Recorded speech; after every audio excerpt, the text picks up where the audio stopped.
Hello, people. Can we all gather back here?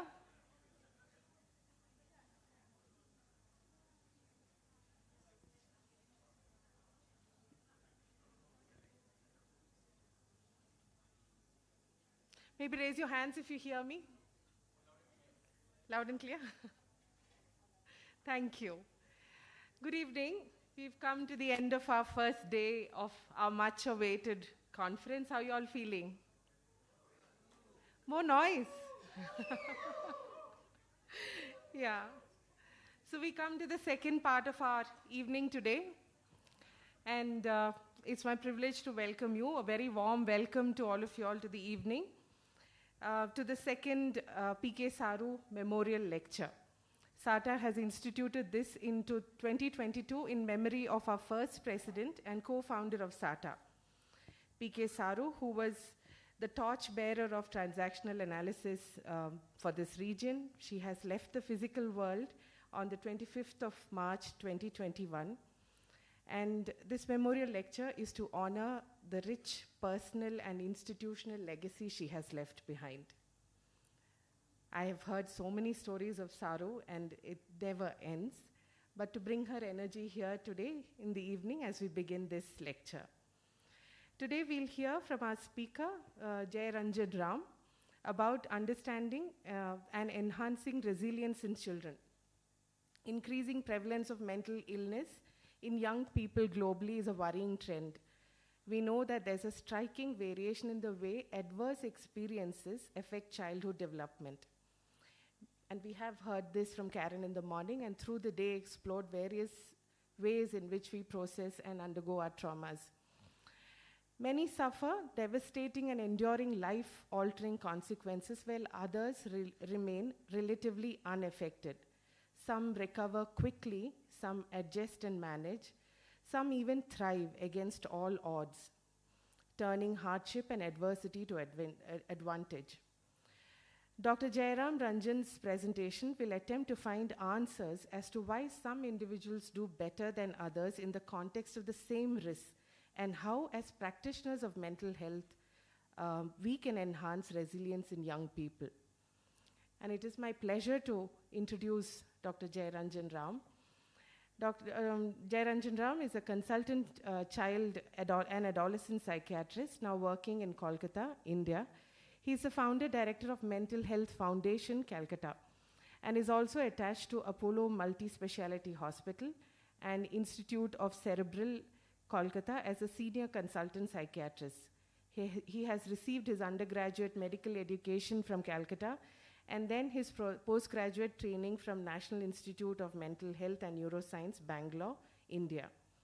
He worked as a consultant child and adolescent psychiatrist in Wakefield, South Yorkshire, UK, after obtaining his CCST from Wessex Deanery. He wanted to be a traveling chef, but chose a far less interesting career of medicine instead, which is much to our benefit. However, as a psychiatrist with special interest in children, young people, he gets to relive the dreams and aspirations of young minds and feels blessed that he has, in his own very small way, enabled some troubled minds to gain freedom and blossom. He has co-founded the Mental Health Foundation, Kolkata, which focuses on providing treatment for mental illness and provides training for capacity building for organizations working on the interface of education and social care. He is a firm believer in improving access to mental health care and believes that is only possible if there is increased access to high-quality training program for the frontline community workers. And it's my honor to welcome you. Take the stage and take us through your presentation. Welcome.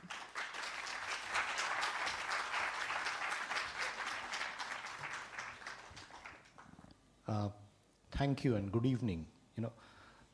It's a deep honor and privilege to be present here.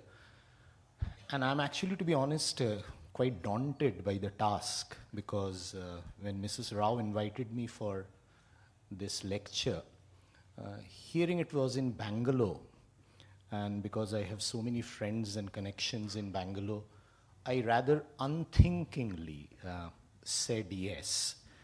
And then as gradually the days neared, I started getting, oh my God, what have I let myself in for? But I'm truly honored, to be here and to be speaking in front of you. It's a privilege.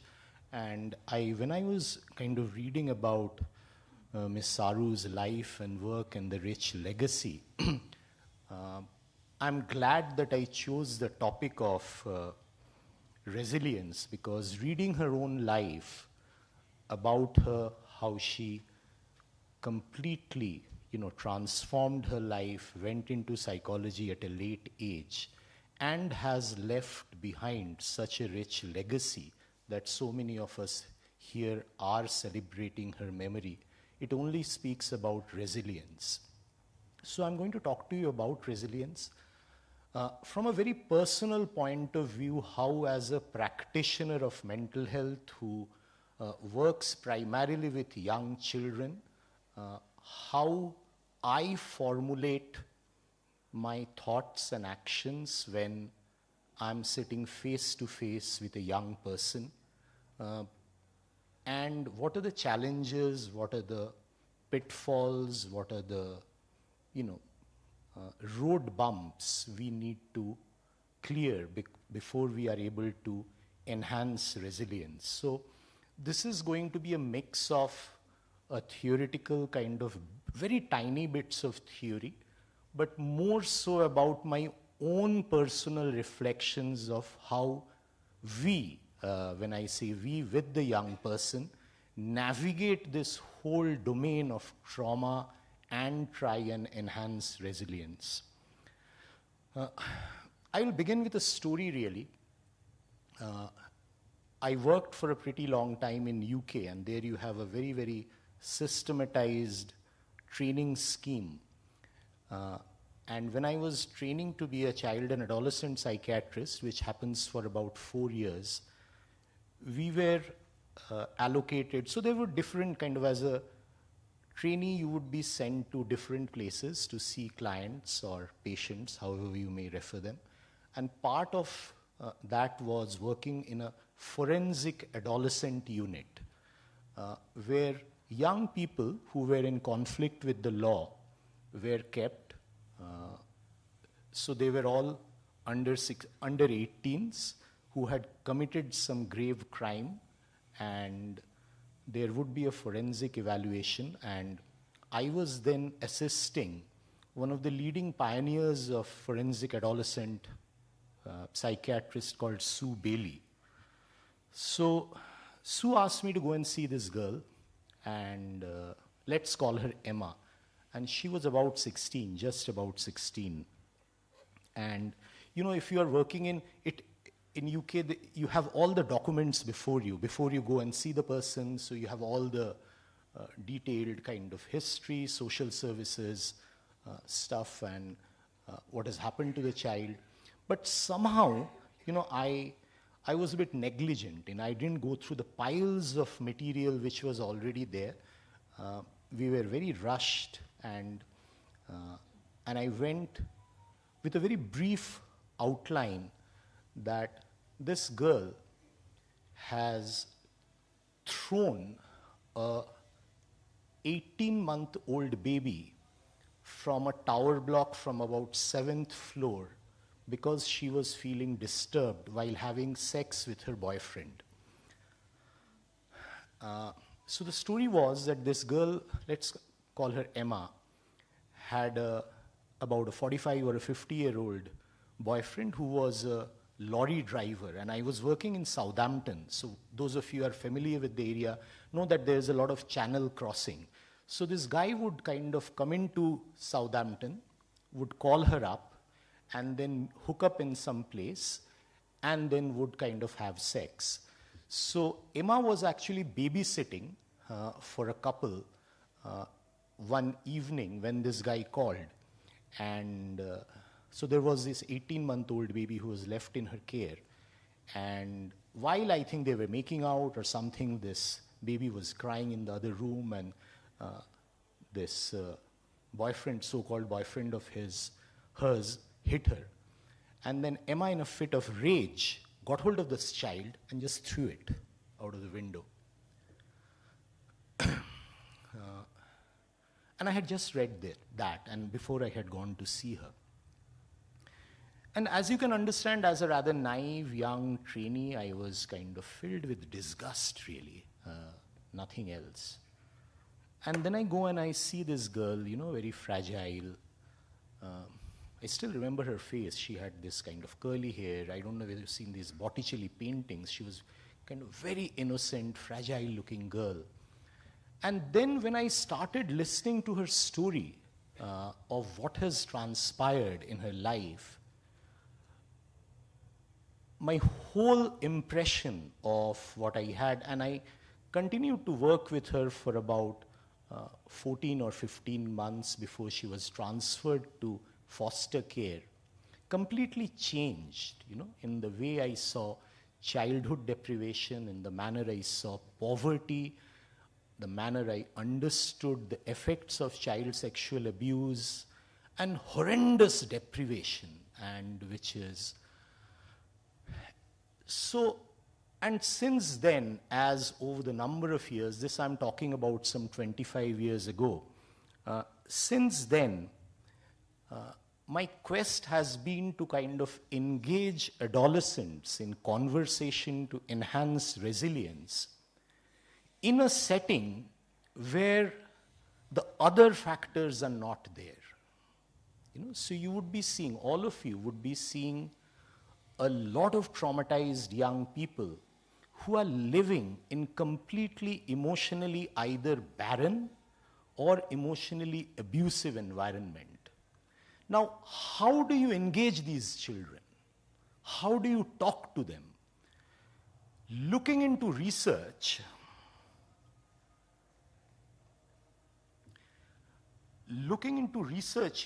so what resilience is, it's all of you know about what resilience is. It's an ability of the individual to bend, not break, and we all understand what resilience means.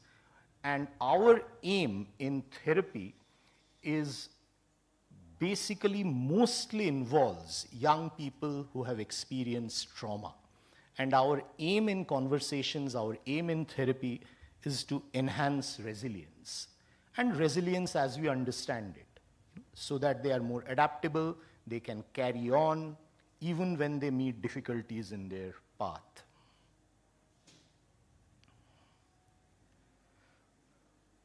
Also,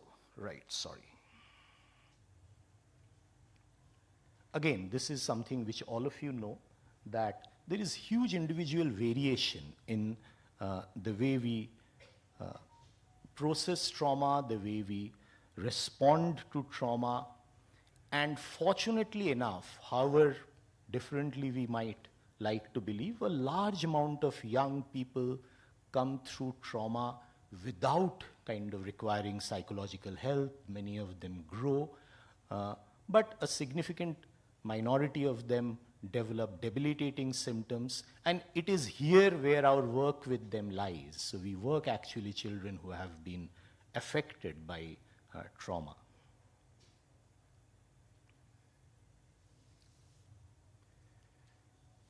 So when I started researching into resilience, what I found was there is a huge amount of theoretical literature on what causes it, trauma, what are the factors which enhance resilience. And again, understandably, there are multiple dynamic, interacting, individual level factors which are mediated by genes, epigenetics, developmental neurobiological factors, which are embedded in larger social systems. So it is an individual along with the social system which enhances resilience. I will tell you another story really, which again kind of highlighted the importance of larger social system in enhancing resilience. Again, when I was working as a consultant in Wakefield, a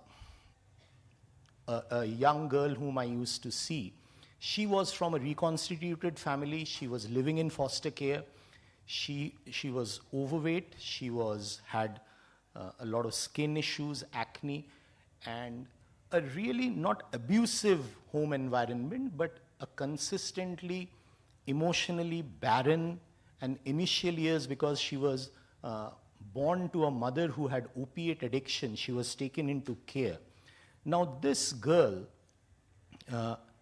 really had very, very bad self-esteem issues. She had depression, chronic depression, and she never really felt part of a group because of her, obesity and skin problems. She was floundering in school, and I used to see her for individual therapy every 10 days, every 14 days for about 2.5 years.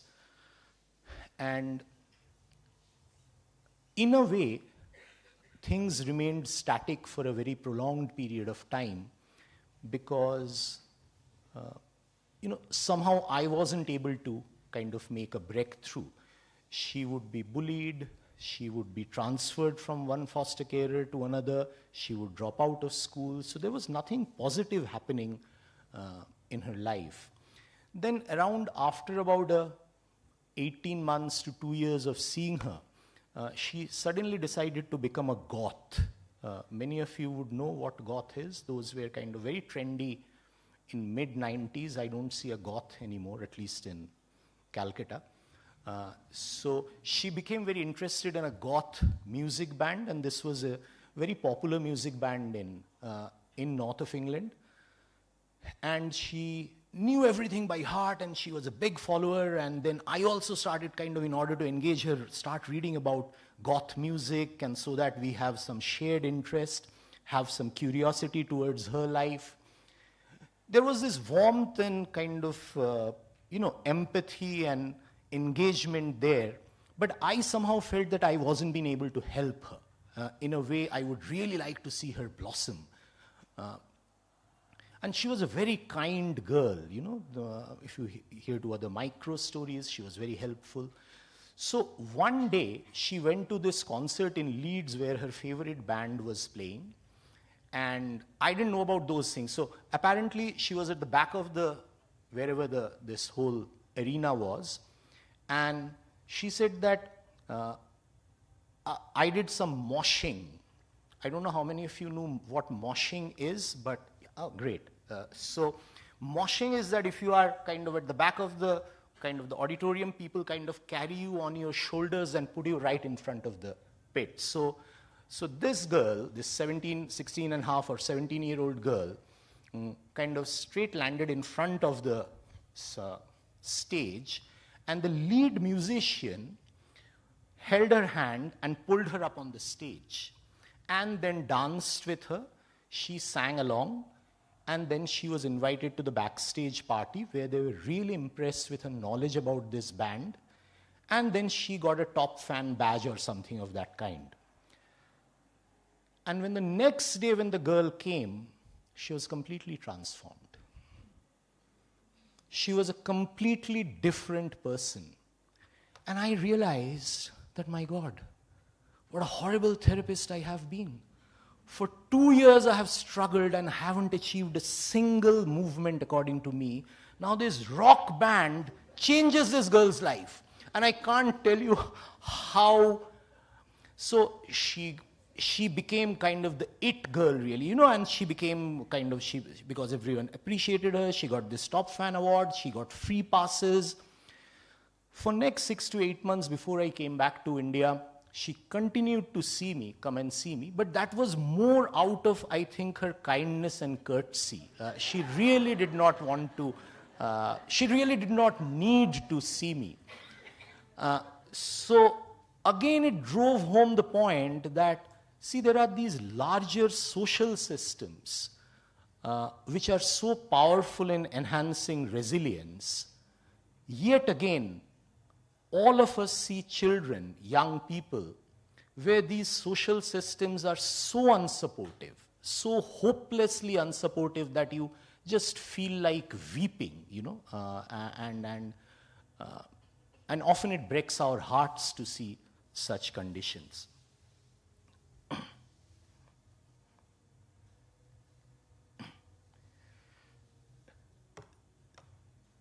So, when we are talking about resilience and when we are trying to enhance resilience through our work, there are many, many challenges which comes, and I will come to some of those challenges a bit later. But one of the key problem, if you read into resilience research, is what I feel is there a red light? No. Is this whole problem with the definition is that it places the onus of improvement on the individual. And we all know that resilience cannot actually depend only on the individual. There are larger social systems. If you are bullied in school, I just saw a couple of days ago a 14-year-old girl who is bullied in school because she apparently, which is a lie, brought a beef sandwich and then she slashes her wrist. How do you change that reality for that girl? She wept and told me, I didn't get a beef sandwich. But my friend who bullies me said, spread this rumor, and everyone now is saying that I'm different. So, when we are working with her, we really cannot, change the larger social system. So, therefore, when you are sitting face to face with this 14-year-old girl, what are we doing? What can we do to enhance the resilience? So this is the problem with the definition. I personally feel that a lot of the research, if you read into research into the neurobiology, into the genetics, into the epigenetics, it stresses a lot of focus on the individual. And so we have to work with the individual primarily. And we know that as practitioners, we really cannot be changing the social environment too much. Yes, we can talk to the school, we can do a lot of things.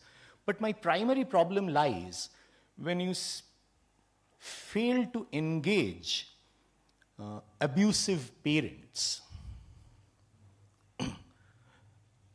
So many of the children, many of the young people we see are traumatized, are depressed, are thinking of killing themselves because of years of abuse, emotional neglect, sexual abuse, physical violence within the home front. Now, our system of working or therapy in India is that it is a paid-for system, isn't it? It's someone pays for it, in contrast to the Western Hemisphere, other countries where the therapy is paid for. So that brings about its own challenges. So when the parent is paying, how do you navigate that transaction?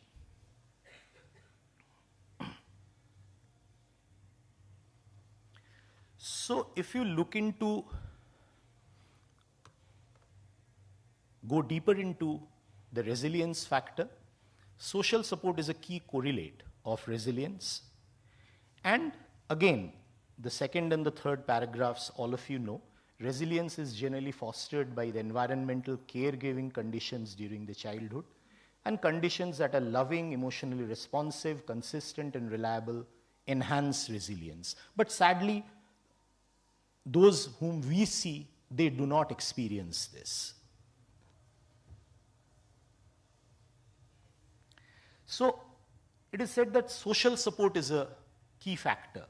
Now again, if you go deeper into the social support part, people have gone amazing lengths in defining social support. What is social support? How do you define it? How do you enhance it? Do you build community playgrounds? Do you invest more money into kind of better spaces to live? So there are large number of research which kind of defines what is meant by social support and how you enhance social support. And if you sift the literature, what kind of boils down at an individual level is that what social support does, that it gives you a feeling of being understood. When I talk to a lot of young people, and similarly for you, they would say that no one understands me. So this feeling of being understood is a very large and important part of social support.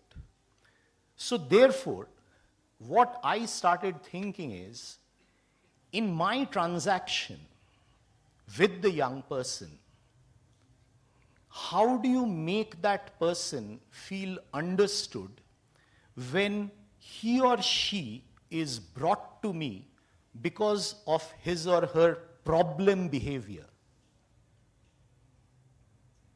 So here I am, Jairanjan Ram is an agent of change who will sort you out.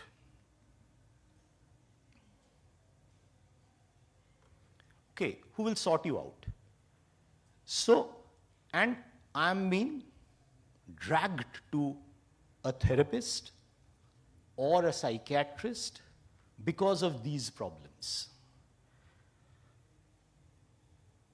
So, the therapeutic aim here is actually driven to someone's agenda. Whose agenda it is? It is the parents or the school's agenda that the therapist or the psychiatrist should sort the problem behavior out. See, this is the context, this is the story with which the child is coming to me. Now, how do you engage in the next 30 or 45 minutes where you are able to convince to the child that I'm on your side and I'm trying to understand you? Because the child already has a background story ingrained in his or her head where she has been told or he has been told, you are the black sheep of the family. This is the first time we are visiting a psychiatrist, and it is all because of you. And I'm giving up my daily earning. I'm taking the trouble of paying his fees. I'm waiting for about 2 or 3 hours before you can see, and you have brought upon shame. So this is the story with which the child comes, who has been exposed to a completely non-nurturing environment throughout. So the aim,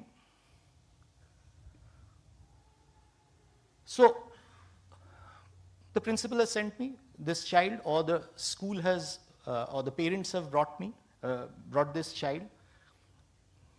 And I am supposed to prepare the young child to live a more functional life, despite contexts which may not allow it. Okay, and provide an alternative to the pathologizing accounts of their lives. No one comes to see me jumping in joy that I am going to have a biryani or going to ITC for a meal. No, I haven't heard of anyone jumping up and down, oh my God, I'm going to see Dr. Ram, it's such a happy occasion. Absolutely not. Sorry. No, I will just,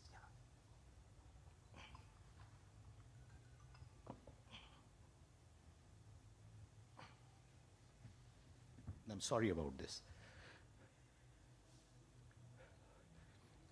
And again, as I said, in our system, it is a paid-for system, and the parents are paying for it. So the parents have brought the child, and we are supposed to sort the child out and try and attempt to provide an alternative to the pathologizing accounts of their lives. And remember, this might be a 10-year-old child, a 12-year-old child, a 13-year-old child, who is nothing but bad. He has throughout his life heard that he is a bad kid.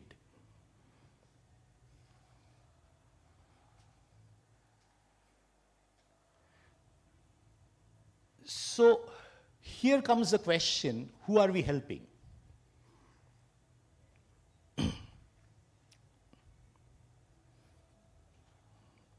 Who is paying me? If I antagonize the parent saying that the problem lies with you, I lose the child. If I tell the parents that yes, you are right, ये तो एकदम निकम्मा लड़का है, बहुत ही बदमाश है, then I lose the child. So either way I can't win. Do you get my point? So it's a very, very tricky balance to work with adolescents in this situation.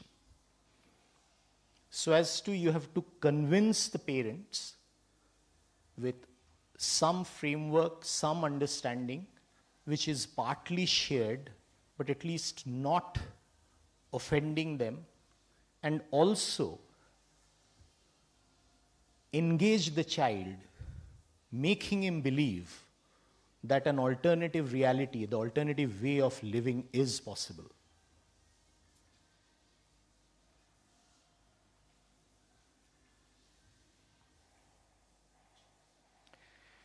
So,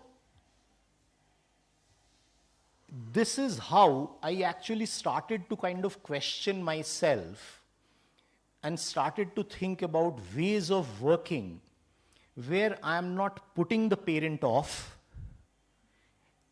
because again, as I'm repeatedly saying, see, I'm privileged to work with a very large team in Kolkata. The team I work with has about 16 or 17 extremely competent, professionals, including therapists, special educators, and we often have this conversation whether the parents could see someone else because there are marital problems, because there are alcohol problems, because one of the parents might have mental health issues themselves.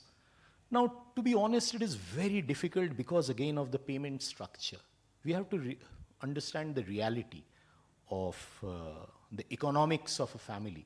So seeking therapy for two people paying out of their pocket often is not practical.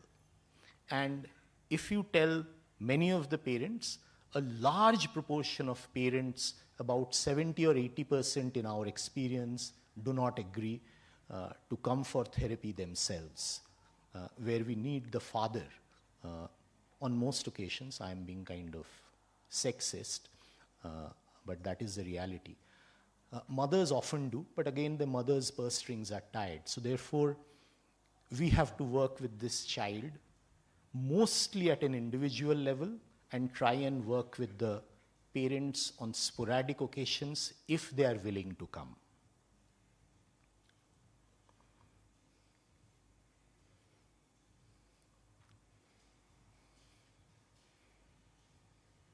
Right, this is, I think I have already spoken about this. So the child is being brought to us with, and the interventions seem to serve the needs of the system rather than the needs of the child.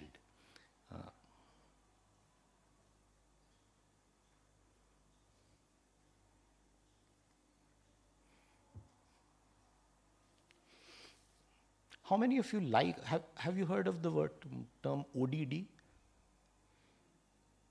Oppositional defiant disorder. I have told my colleagues that if you ever see in my prescription ODD or oppositional defiant disorder written in a child's prescription, come and shoot me. It's one of the most hopeless kind of labels we can put on a child. ODD and CD, conduct disorder. Now, opposition to what? Opposition never arises in a vacuum. Oppositional defiance has to be in the context of something. The way we respond, the way child responds, we just kind of label these kids as ODD, conduct disorder. And what happens is that these diagnoses sticks in the minds of the children and the larger social system, and therefore, again, this whole story of pathologizing account of oneself is carried to us. To unpeel that, to kind of recreate another self and create, more hopeful versions of the future is where our task lies.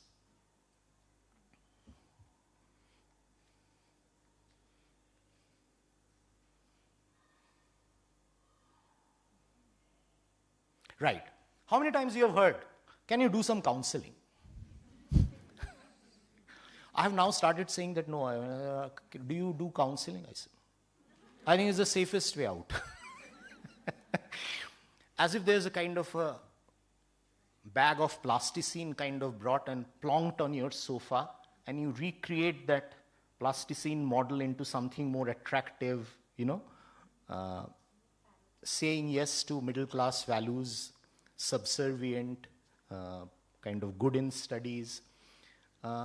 And basically, can you do some counseling is a shorthand to suppress behavior against oppressive practices.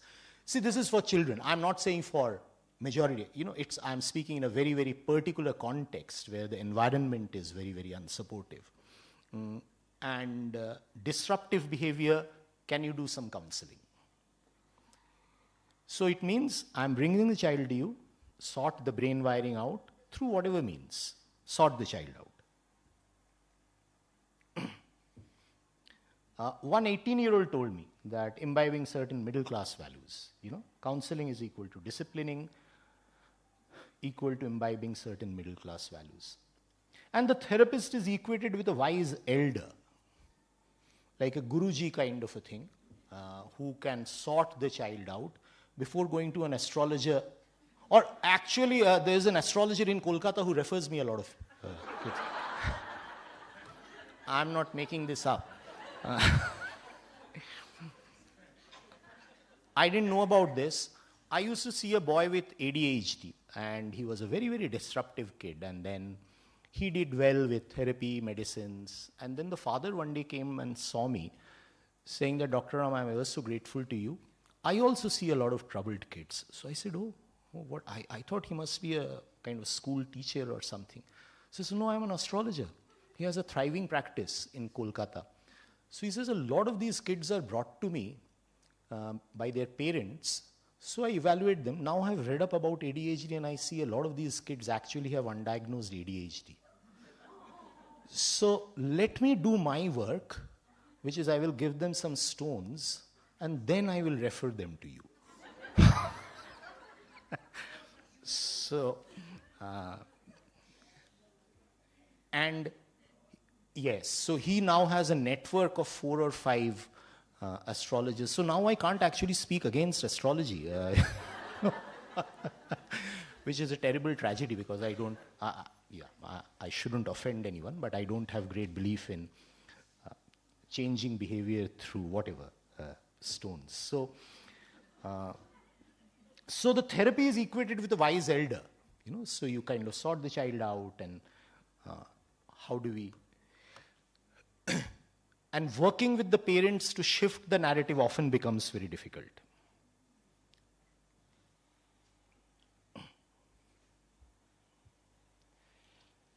So in this setting, remember we have got about 30 or 40 minutes to break or make it. Because engaging adolescents in therapy where they haven't come willingly is one of the most difficult tasks. So we have these 30 or 40 minutes where we have to kind of, up our act and kind of do something. And I have realized that non-verbal communication is actually one of the single most factors. How you respond to the parents' litany of bad behavior non-verbally, signals the child whether this person can be trusted. How much respect? Again, respect is not something which you show a child by standing up and greeting and stuff. It is again through your non-verbal communication, in the tone of your language, in the words you choose, in the manner in which you start communication, is so crucial that I believe that if we train ourselves in listening to the responses we have in our mind while listening to very bad behavior, often it would seem so cruel on the part of the child. But remember, these stories are being told by the parent while at this point in time, whereas we haven't heard anything which has happened from here. So we are only seeing after the interval what is happening. What has happened before the interval, what has happened so long for last 12, 13 years are suppressed. So I have trained myself that I need to be very cautious about my non-verbal communication. And I think it is one of the key things. And children, they are absolutely magnificent observers. One girl, many years later, told me that, Dr. Ram, the way you responded to my father when he complained that I was transgender, I have a different sexuality, sexual orientation, I realized that I can trust you. To be honest, I don't remember what I did. But she said this about 5 or 6 years later. But I think that is very important. How we respond non-verbally to this litany of complaints which is coming. He hits the grandmother, he steals, he's constantly on the phone, he watches porn, the teacher has said this, he's the black sheep of the family. Look what he has done to our family. Often from single mothers who have been abused, victimized, the worst thing I have, they would say that he's like his dad. He's like his dad. He's an evil character. So, and the child is listening, child is kind of in the room.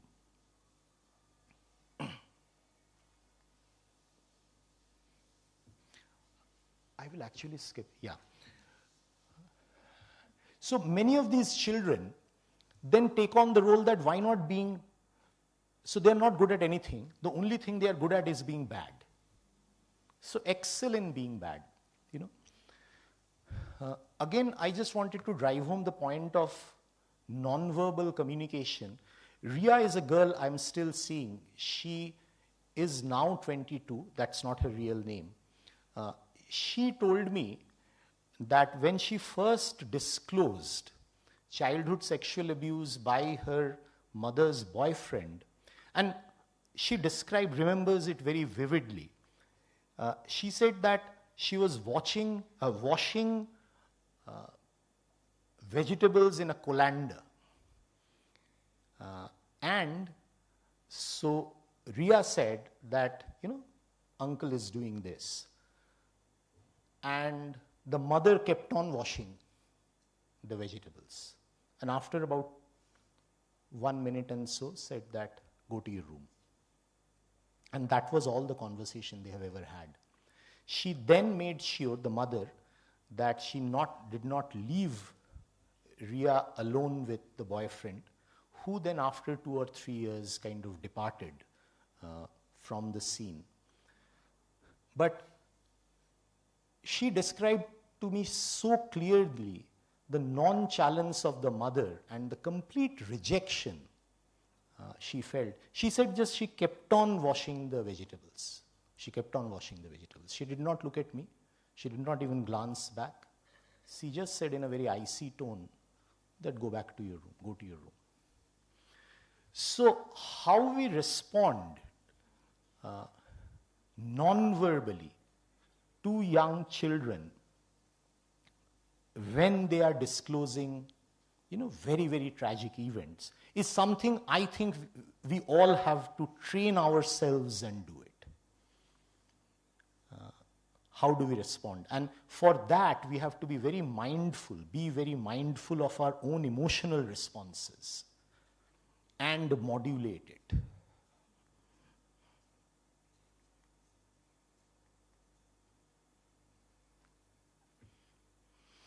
So now coming back to research, we have kind of talked about what impacts resilience, and one of the factors is social support. And so therefore, in this context, where we are not able to terribly enhance the social support on an individual basis because the context is quite depriving, emotionally barren or abusive, what are the methodologies we are left with?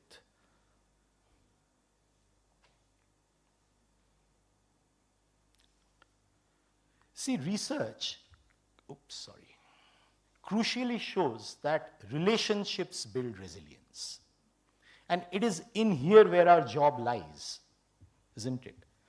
And therefore, the process of our work is very important. How we build resilience through relationship in these conversations with the young people. And our role is to enable the young person to think resilience as a cluster of strengths that are mobilized in our struggle with hardships. So, we are trying to develop the relationship first, trying to enhance resilience. We are trying to break down resilience as a cluster of factors which we can mobilize. When I say we, it is both me and the young person in times of crisis and during the present time. And what are those skills? We all know about those skills. Literature mentions those skills: self-confidence, self-esteem, emotional awareness and control, flexibility, empathy, and accurate thinking. Now, when you are in the process of conversation in therapy, talking to a child, we need to sequence these. We need to understand when do we target which one. These are the broad clusters, but something is more important now and something will be more important 6 months later. So in our head, when I'm having this conversation, I'm trying to think of where to place, what to do, and I'm constantly kind of searching which bits of these clusters of strength I'm going to bolster first.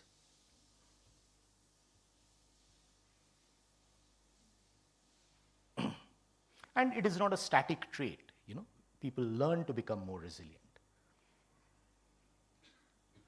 So as I said, that there are many components of resilience. Usually, I have found in my work, because often it is an acute crisis, and I see adolescents who have severe emotional and behavior problems, Fortunately or unfortunately, finally the strata of children or the cluster of children which reaches me have severe emotional and behavior problems. So what I try and focus is on emotional awareness and control and a different way of responding. Remember this whole oppositional defiant disorder conundrum. So this child is behaving in a manner which is oppositional, which is angry, which might be self-harming. So my immediate goal is to make the child more emotionally aware and what is happening and try an alternate way of flexibility of response. But what I have learned through errors and making mistakes, that we can't jump onto it. See, what has happened to me personally is that in my anxiety to satisfy people who are paying and people who are kind of sending me these very, very critical situations to solve, in order to satisfy them, I would jump in with solutions pretty early, when I haven't found out about the entire story yet. And many children then drop out because they feel they haven't been heard. And without listening to their stories, I'm offering them alternative ways of being when I really don't know what has happened in their, very, very troubled life. So, we all, many of us, particularly me, we come from a very, very privileged position. And to assume that I will be able to offer you solutions and give this grand kind of homilies and sermons where how you should behave differently in the face of adversity often falls flat and is truly shallow. So I have learned through my errors that I should not jump in too quickly to solve the problem. And at the back of my mind was this whole system of, if I continue to see, if I prolong the sessions, then often it's an economic decision which the family has to make.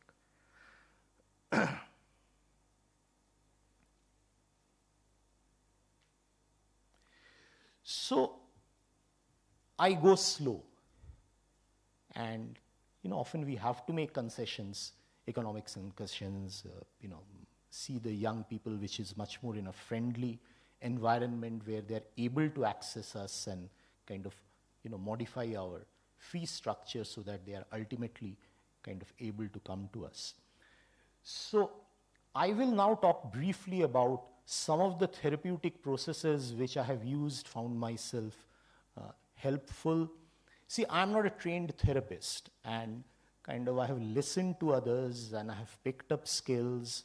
I have plagiarized kind of my colleagues' kind of therapeutic style. So it's a very, very mix and match of, hodgepodge of various kind of different skills I have struggled with and learned, and still learning. So once I kind of listened to the story, many of you would be familiar with this technique of double listening, where you are listening to stories of resistance, micro-resistance, where in an abusive environment, the child has left the room. When the father is beating the mother, the child has opened the door of the house so that the mother's screams can be heard, or lowered the volume of the television so that others can hear her mother's shout for help.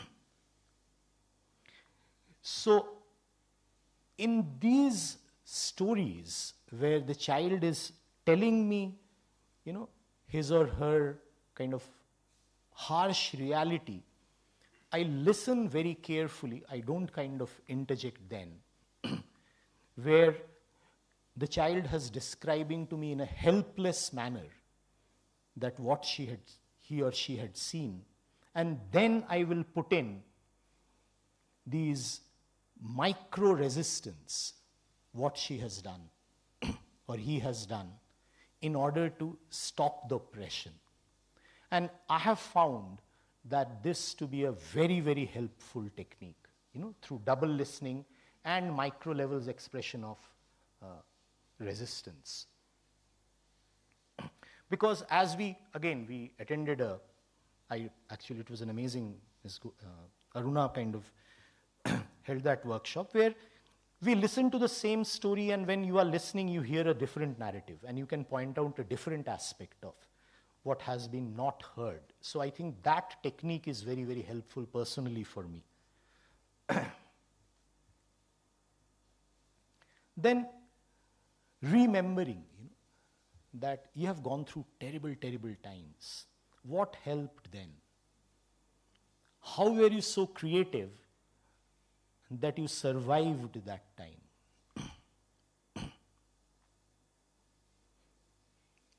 How could you act like a hero?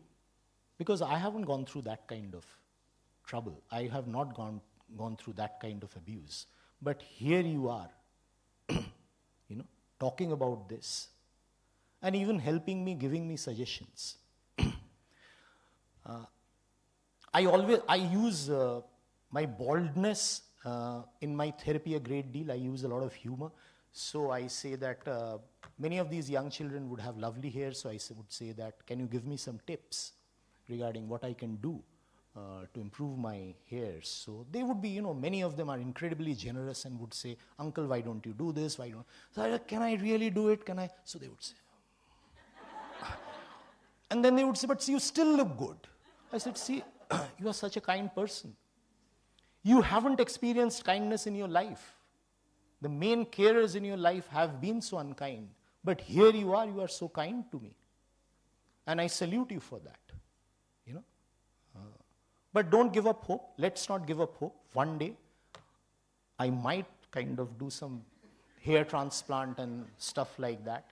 So, I think it is also important to kind of break these kind of very, very dark moments through occasional humor, occasional banter, and kind of point out the kindness in these children, which often kind of amazes me, which often amazes me, the amount of kindness they can show.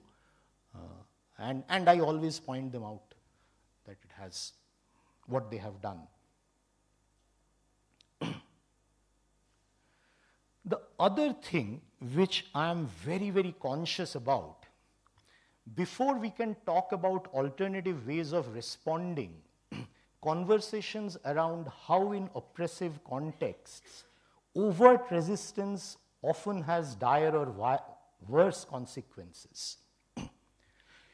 As often in my younger days, I would get very hot under the collar, and I would get kind of very, very agitated and kind of possibly suggest ways of more direct forms of protest, standing up against the oppressor. But I've realized it doesn't really work, because I'm not going to be there 365 days, 24 hours in the child's life. And it can precipitate further trauma. And often while the child is recreating these moments, remember the child also could be having emotional dysregulation, emotional problems where they are self-harming, where they are there are acts of aggression. And at those points, I'm meeting the child, further escalating or vitiating the environment through further more active protest often is counterproductive. Often, no, I would say that we have to be very, very wary. Ultimately, it's the child's safety we have to ensure. So therefore, again, we have to go slow, and how we can offer micro-resistance, how we can be clever and Machiavellian about kind of changing things is kind of the conversation we can have. And how do we, be alternative modes of responding rather than kind of getting angry, self-harming, throwing things, hitting other people, kicking the dog, not going to school. What else can you do? How can you feel a bit more in control? And for this, looking into past stories of better coping is often helpful. That you could, and you could bring back those skills. You have gone through those times. Can't you try this? Can we do this, this, this? But again, it is a very, very slow process. And where we are keeping in mind that if the child is too aggressive, too oppositional, after my sessions, the parents simply will not bring that child. So it's maintaining that delicate balance, yet going towards change.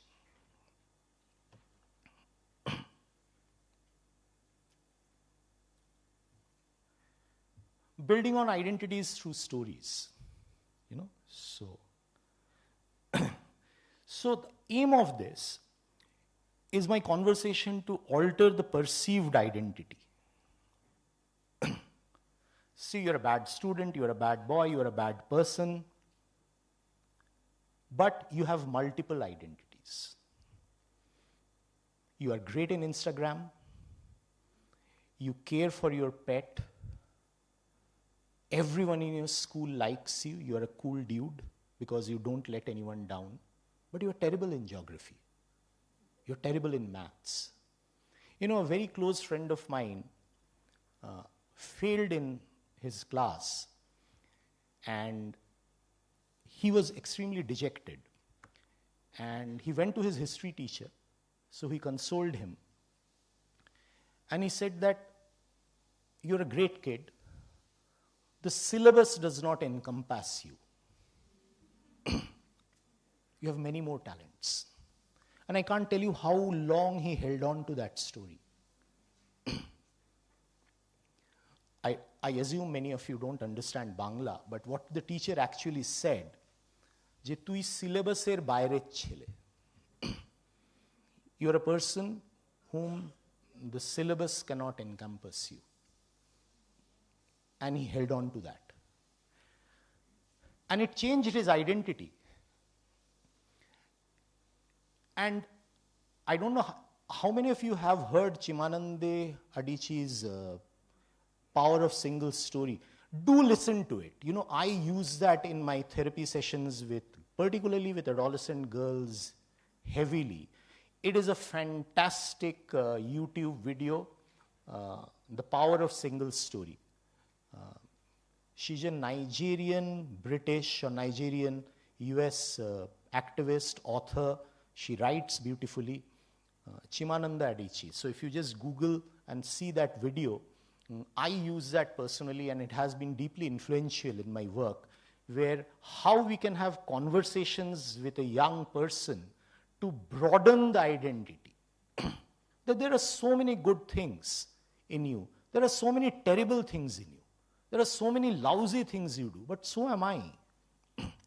So when kind of conversations around, I don't keep my room clean, and I say that, look, how does it matter? I always drop wet towels in the bedroom. It will eventually get dry. So I don't know why my wife kind of creates so much problems about it, but this is a problem with many people who are finicky. So ultimately it will get dry. So what's the harm? Where it gets dried, a wet towel, does it really matter? I don't see the logic of it. So kind of these, so I'm also equally flawed as you are. You are sitting in front of me. So this is conversations between two imperfect human beings, and accidentally I'm sitting on this side of the table. I could be on the other side also. It's just destiny, privilege. And it's a terrible hardship which I acknowledge, which has made you come here. But beyond that, you're a great person.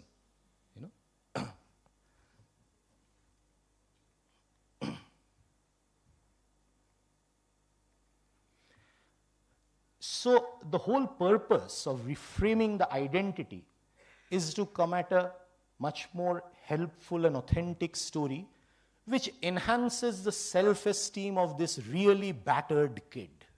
I mean emotionally and often physically and sexually battered kid, but more so emotionally battered kid, who has a terrible kind of self-image. And the new story does not eliminate the pain and the hardship that it causes, but includes the strength that has been there so that he has survived so long.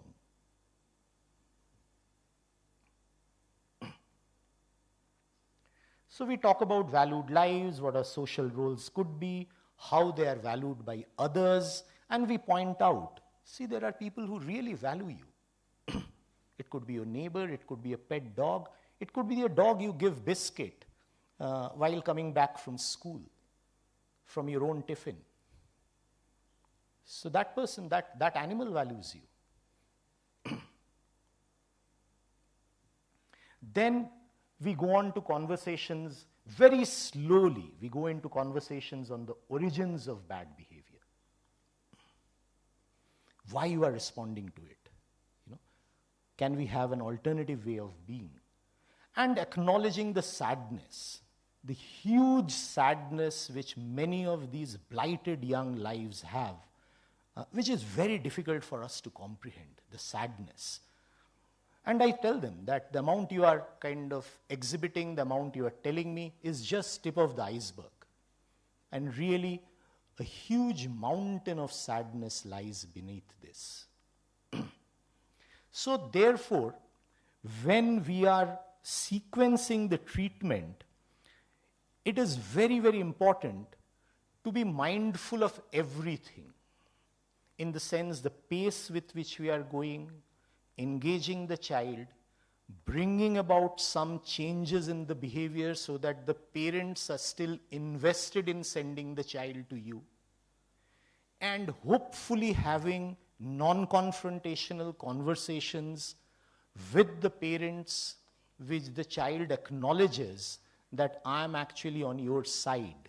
I have not sold myself over to the other side. I'm still fighting in your corner. But we have to do it in a manner so that it is respectful and brings about long-term changes.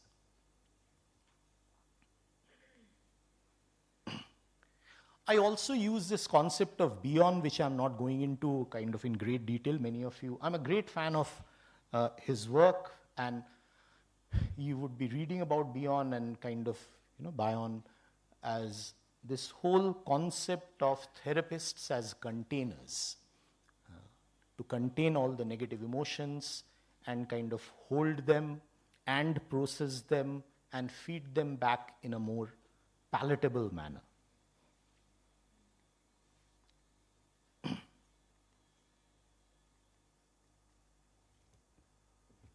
Right. It's not a smooth process. These kids are not angels. So what they would do, they would act out, they would be dismissive, they would blatantly kind of disregard whatever plans you have made. And again, it is important that how we respond to those rejections, because they are testing me out, how I respond. Am I yet another adult who fobs them off and my patience is low? And they are sensing whether I'm really bothered about him. Am I really bothered about this individual in the context where I'm getting paid for it? Or do I really not bother about him because I have about 20 or 30 other patients? So your life really doesn't make much sense to me. I get paid anyway by someone else. And young people have told me this. तुम्हारा क्या जाता आता है? पैसा तो ऐसे भी मिलेगा, वैसे भी मिलेगा.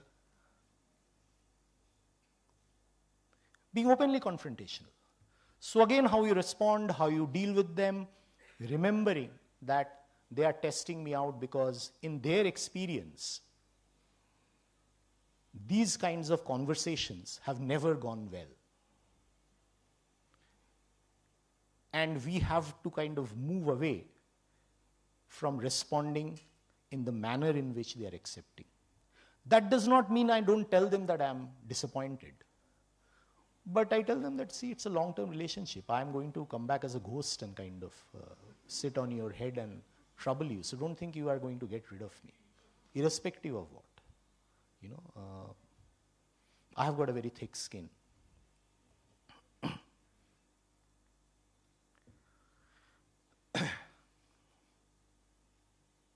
Working with the parents is essential. I haven't spent much time because, deliberately I haven't spent much time. Again, I would say something which is, I shouldn't be acknowledging in a public forum maybe. When I really meet parents who are intransigent, And I really banging their head. I've tried many times and things are not working. I tell the mom and dad that your child is going to kill himself.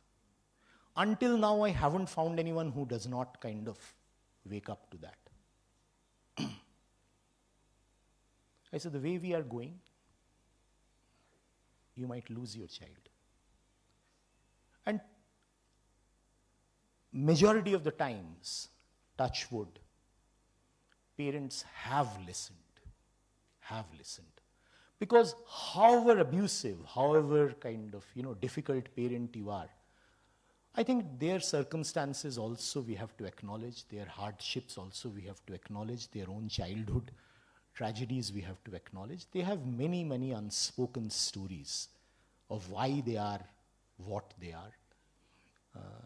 And respecting that, I realize that however angry we get at times with the parents, no parent actually wants their child dead.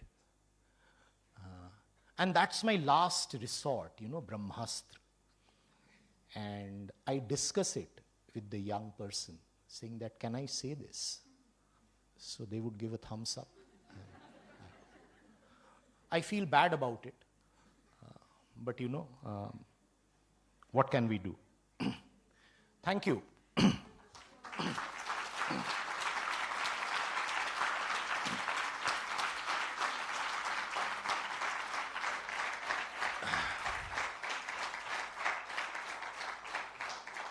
So, I have shared, it's all over the place, but I have really shared my own dilemma in working with these children in a context which is very specific, where it is paid for, and many people are not able to access them because of, payment issues, and regular therapy is often not possible.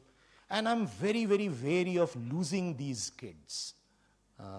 And also, I'm very conscious of the fact, and I deeply respect this, that for many young people, coming to see me is their first contact with mental health services. How that interaction goes will frame their opinion for the rest of their lives. And I think it is a great honor and a privilege to be in that position. So therefore, I take it with so much care and mindfulness. Thank you.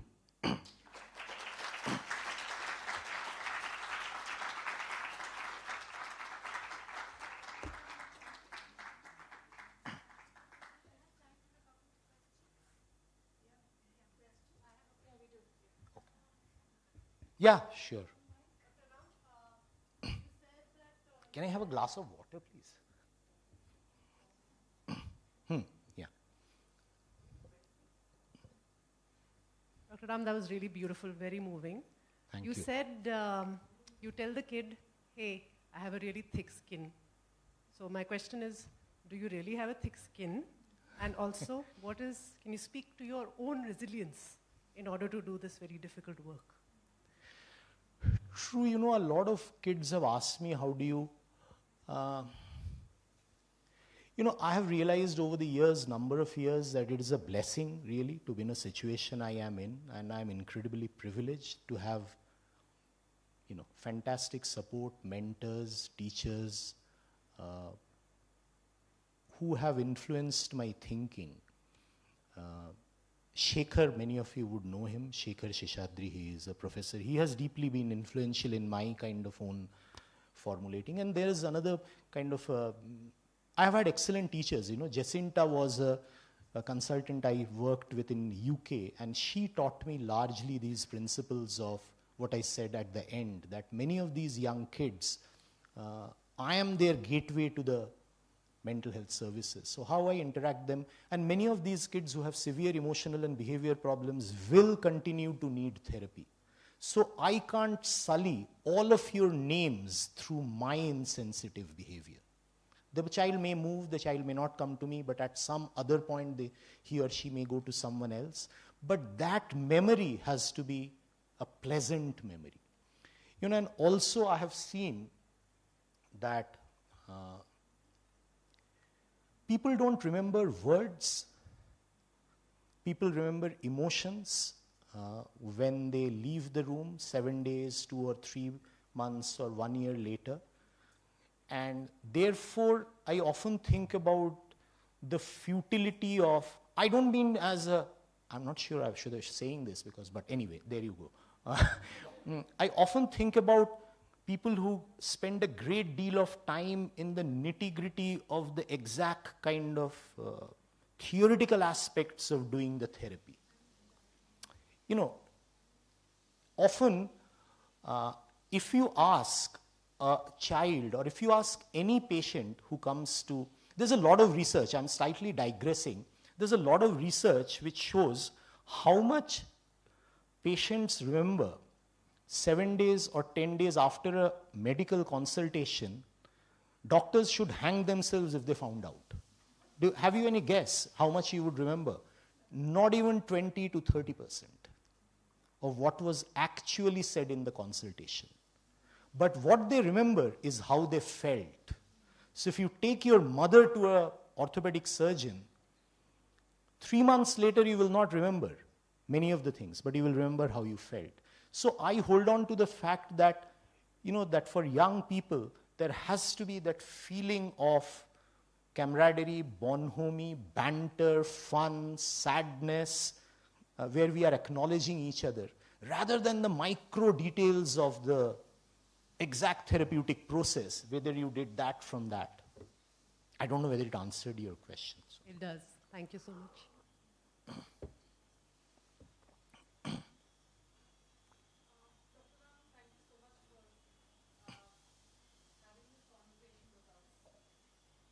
I largely work with children as well, especially in school settings. And I just had a question for you.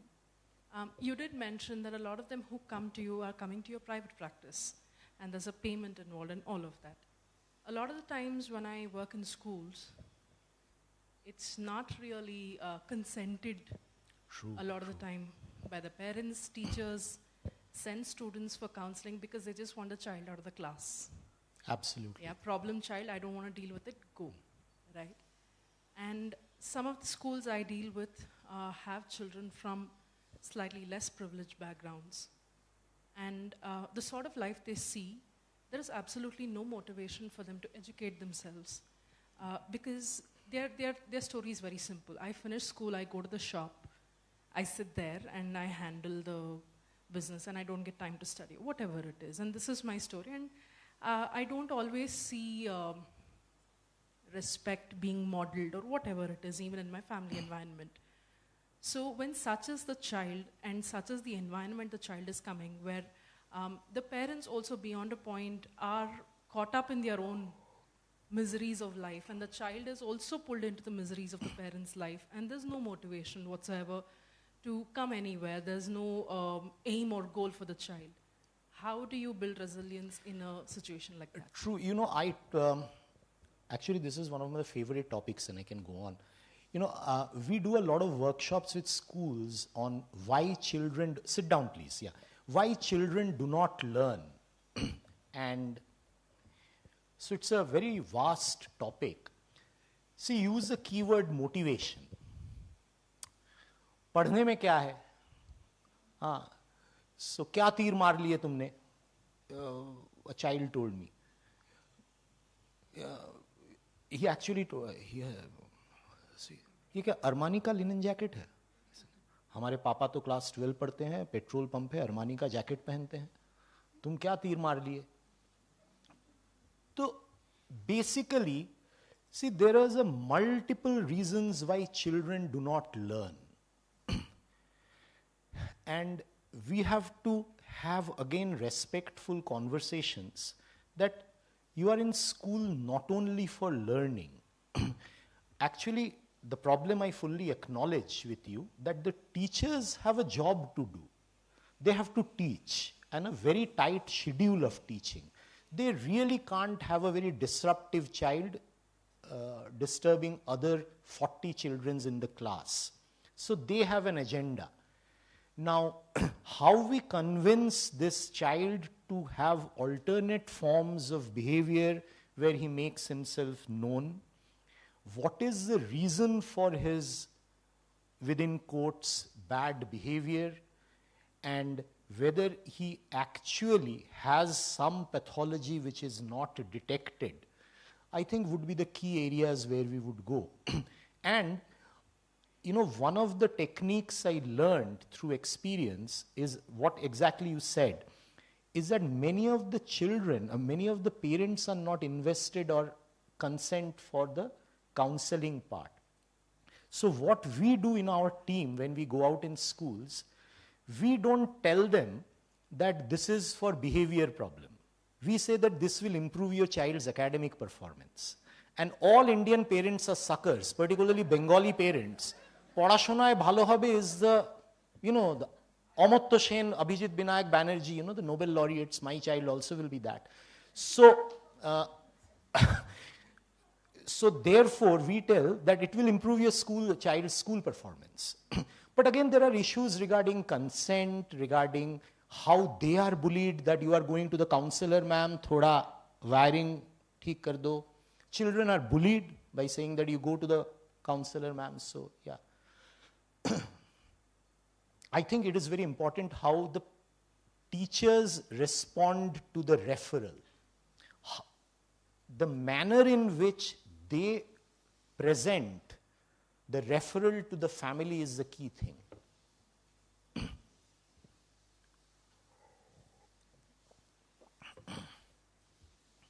One last question then.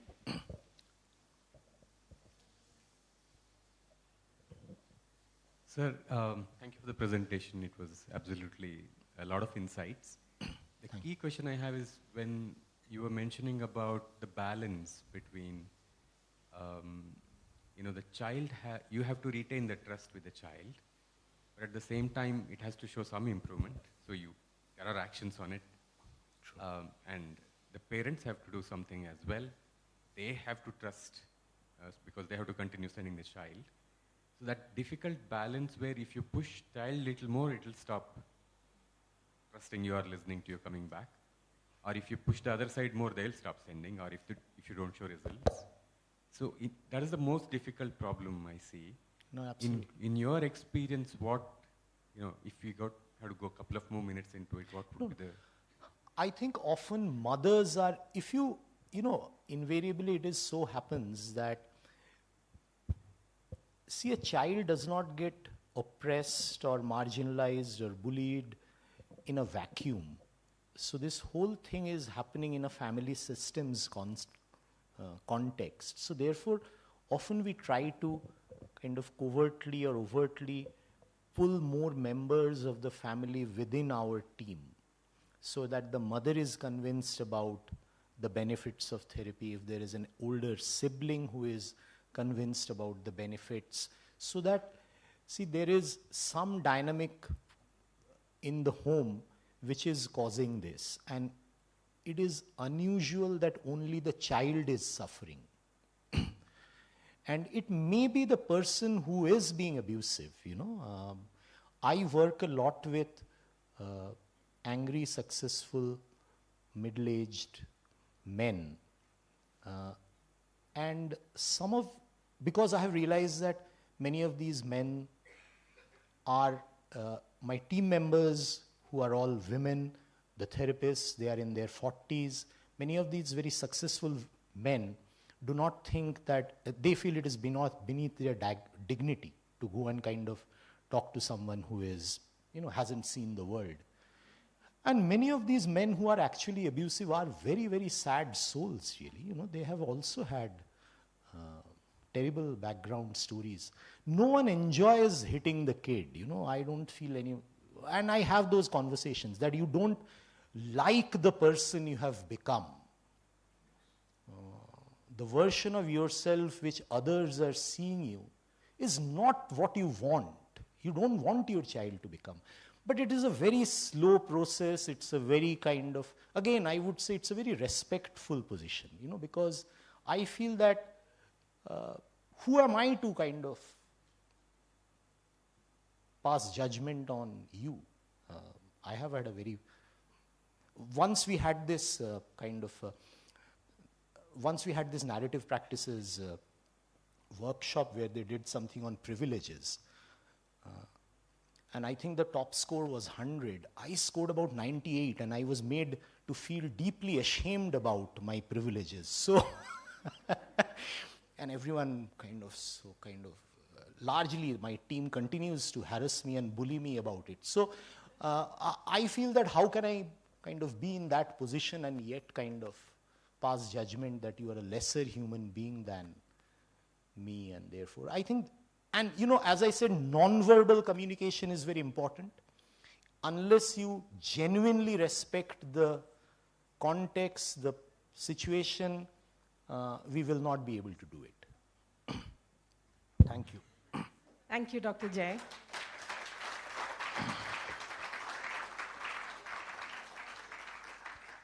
We didn't see the traveling chef part of you, but we certainly saw a very engaging storyteller part of you. Thank you so much for giving us a glimpse of your practice and how you are with your clients. Thank you. Thank you. And the topic resilience certainly was at the heart of who Saru was, how she lived her life, and how she has co-founded SATA, a social support organization for helping build resilience. Thank you so much. In engaging with the teenagers, the adolescents, your way of being really was in tune with our conference conversation about really caringly asking, how are you? Kaise ho? Epdi irkeenge? And so thank you for offering that new lens for us to be able to engaging with our adolescents. Thank you for your time. On behalf of SATA, I invite Deepa to offer you a small token of our appreciation for your time.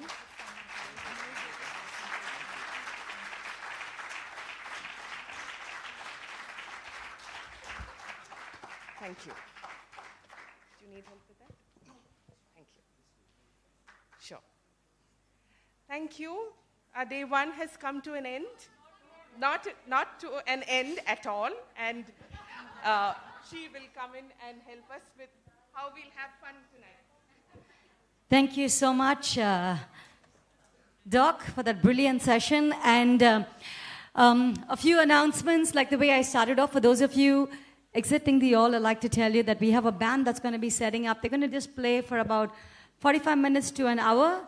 And they're going to play some great music. So I think they do need our support by staying back and encouraging them, because they've come all the way just to perform for us and pep us up for tomorrow's session. So thank you. So those of you who are really tired, I'm going to request you to use this opportunity to unwind yourself, chill out, dance a little bit, sing along, and just have some fun. Okay, again, those of you moving out of the hall, this is the postcard activity. I'm going to start off by asking, how many of you had like one aha moment today? Anybody had that moment today? Are you very sure? Yes? Then if you did have, it might be about you, about somebody else. Pick up this postcard. It's right here. I'm going to hold it out. Surya, can you help me give it out, please? Pick up the postcard right now. Write it down, and I'll be available. You can come and give the postcard back to me itself. I'll collect it. Okay?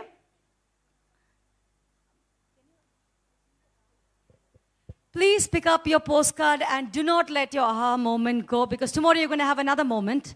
So note it down, write a letter to yourself, and tell yourself what exactly you felt. I also like to remind you about the bingo cards. Those of you who haven't yet picked up the bingo cards, it's about you ticking off a few things. When I seen the bingo card, I realized that I forgot. There's one point that I don't think I can tick off. Heard a new book that I want to read today. So I have to wait till I have my next speaker. I'll have to go back to somebody and say, hey, can you introduce a book to me? So that's what this bingo card does. It makes you realize, hey, there are things I could do, but I have not done today. So anybody wants a bingo card? Can I have a volunteer help me distribute this, please? So please sit down there and just tick off the bingo cards. All the bingo cards and postcards can be given to me right now. I'll pick it up. The band will take about 20 minutes to set up. I'm sure we have a lot of conversations. We have a lot of conversations to have. So make use of this time to have those conversations, but do not let go of good music coming up your way.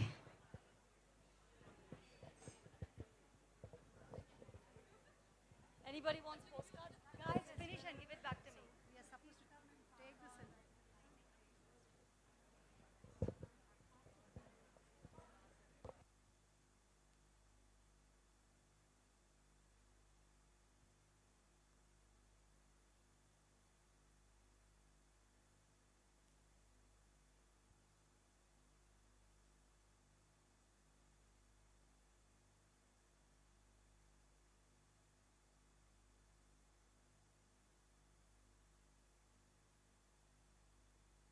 Okay, some of you are still asking what to write in the postcard. The postcard could be a letter to yourself. It could be a realization. It could be a memory that came up. It could be anything you want to write.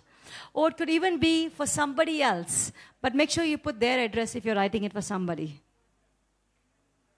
And since all of you all said, most of you said you had a aha moment, you can note that down. And give it back to us and we'll post it to your address. You give back the postcards to us and we will send it back to your address.